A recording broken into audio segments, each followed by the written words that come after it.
Hey guys, what's up? Blue Foster here. This is just a very special video that I wanted to make for you guys. So obviously in front of the camera are sitting two new toys or characters or whatever you want to call them. So yeah, I recently picked these up for the studio to do a movie with them and I love them so much.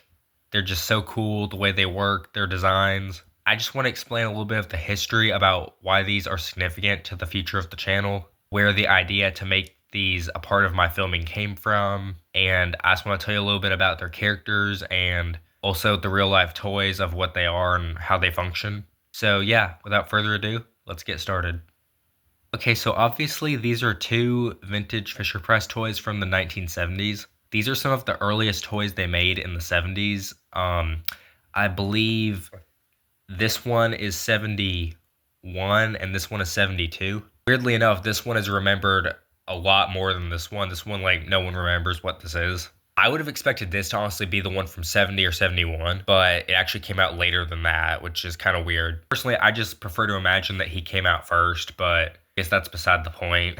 So these two toys are called the Fisher-Price Happy Apple and the Fisher-Price Frisky Frog. Essentially, to explain what they do, this is a chime ball where it's like it rattles around and you shake it, and it has a large counterweight at the bottom of the apple, and it kind of like a roly-poly, it bounces around. It has these vinyl leaf things and a rubber stem.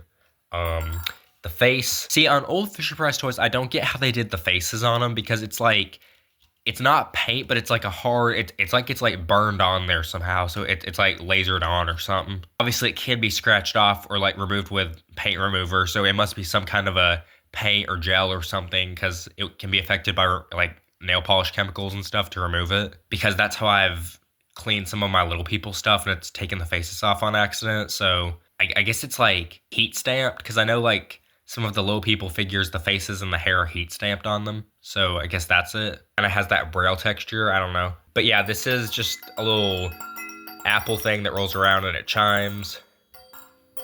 Super cute toy. I really like it and it's cool. Okay, next up is the Fisher-Price Frisky Frog. The word frisky is kind of confusing because it has multiple connotations in different contexts. But I guess there are some more adult connotations to that word, but obviously this is a kid-friendly version, so I guess frisky in the context of this toy means like energetic or like hyper kind of, because it like bounces around maybe, I don't know. Speaking of bouncing around, the gimmick for this toy is essentially on the underbelly you can see there's like the trademarks and stuff, and there's also these holes.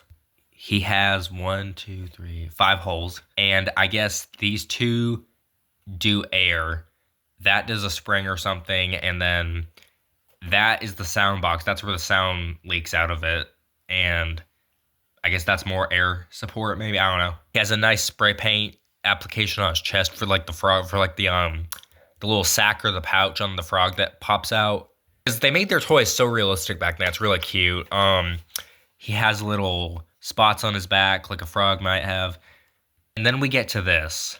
This is a hole on his back, because originally this was a pump cord toy, meaning there was a rubber silicone cord that had a big ball handle and you would pump it, the child would squeeze it in there. Like, have you ever seen on kids' doctor kits, like little pretend make-believe doctor kits, how there's the stethoscope and you pump it and it makes the little needle spin around? A handle to that is basically what used to be like dragged out of this. And the child would squeeze it and it caused it to, actually I'll demonstrate it.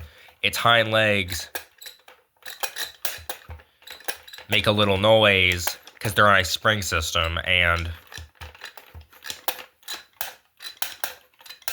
trying to be careful with it because it's 55 years old. I think more like 52, I guess, but still, this is basically, like, this doesn't even qualify as vintage. This is basically an antique at this point. So yeah, it just goes to show how durable they made their stuff, and toy companies today could really learn from that because they're making a bunch of cheap garbage that just falls apart. So yeah, so that's basically what they do. And so now I want to talk about where they came from and what their purpose is, story-wise, what their lore implications are, and what they're going to serve to do on the channel. So growing up, I've always gone to my grandparents' house, and I have a lot of kids, my dad being one of them. And he and his siblings had a bunch of these toys growing up. And I have a lot of cousins. They had a lot of kids when they got older and stuff. So my grandfather and my grandmother, they kept all the toys, and they have a whole extra guest room in their house. They call it the playroom because it's where they keep all the toys and stuff.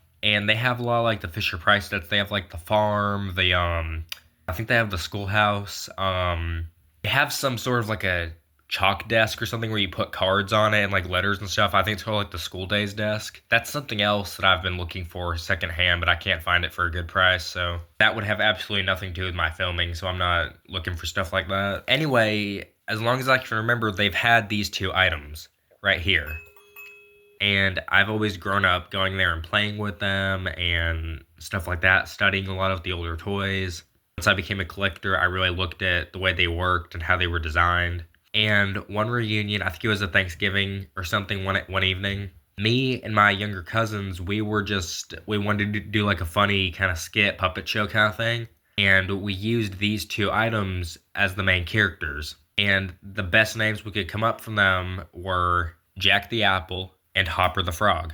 And there is a whole video of us just playing with that and doing the storylines and stuff, which I have in my files somewhere on my computer. So, however, I would actually upload that for you guys to watch, but since they're my younger cousins and I don't really have permission, I just don't feel comfortable showing them off online. So their faces or anything aren't even in the video, but just their voices and stuff, I don't really have permission to do that, and I don't feel comfortable with it. But essentially, the storyline goes where these two just bicker and fight about one being stupider than the other, and I think at one point he even calls him like special ed because he's in different classes, and it's just a bunch of just chaotic fighting and stuff. It was a very angry show, to be quite honest. There's a lot of choice words said between the two of these guys, and it's so funny to just sit back and watch me and my little cousin just playing with stuff like this and just where our imaginations can go. And now years later, I obviously run multiple shows on the channel like The Fosters or Animal Wheels,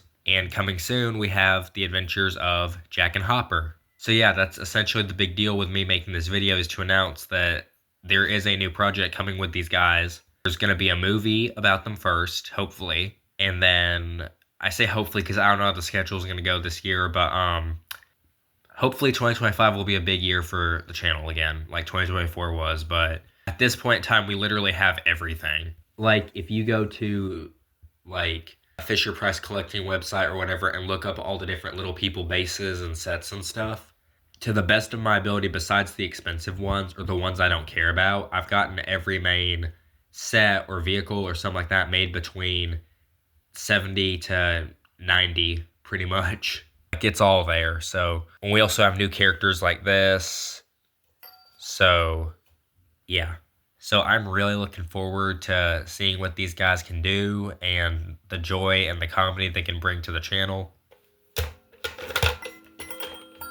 Actually, just for the heck of it, I'll do a quick little skit with them just to kind of show off what can be expected.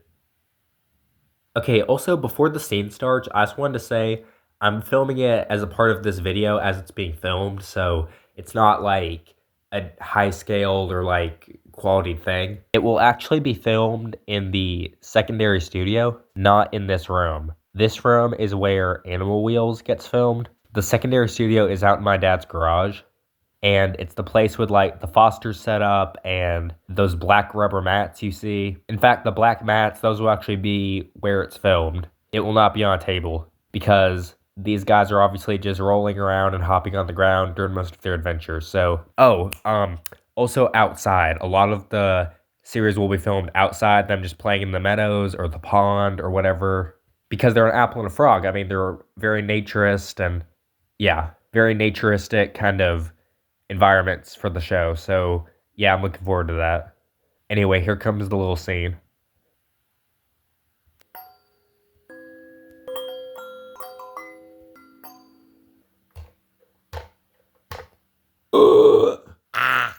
Oh, hey Hopper, I didn't see you there. How you doing today? I'm doing good. Best as can be expected for today. Oh, well, that's great, buddy. Say, I gotta show you something I found. Is it this time another worm in your stem? You wish. It's much better. I give you... Ta-da! The best movie ever. What are you doing with that stupid movie? Don't you know those things are old? Do I know they're old?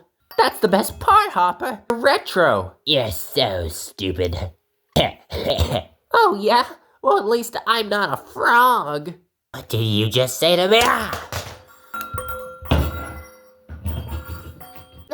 I just, stop trying to fight me, Hopper. Never. Until you admit that that's old stuff. Never. Are you serious? Oh, what the? Huh? Say, Uncle. No, get off me. Look, if you can't appreciate the finer times, then I'll just go. All right then. Then go. Ah! What? Ah! Well, shake me to the core. We can both have different opinions if that's what you'd like. The only opinion that matters is my own. I'm the only one that counts in this. Fine. Then I'll just take my movie and I will go. Ah, what a weird guy. Ah. So yeah, that's basically what a rough episode of Jack and Hopper might look like. Obviously, there'll be more like substance and context than just that, but that's essentially the way they interact, just bickering a lot. However, it's not like a Timmy, Foster, and Patrick relationship where they're just arguing and just pissing each other off nonstop. They actually have a lot of genuine moments and adventures where they're just happy and they care for each other. So yeah.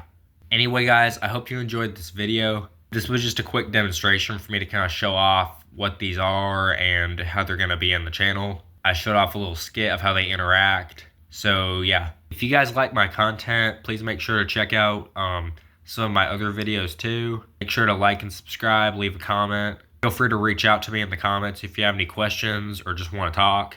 And yeah, that's about it. I'll see you guys in 2025. Thanks for watching. Bye.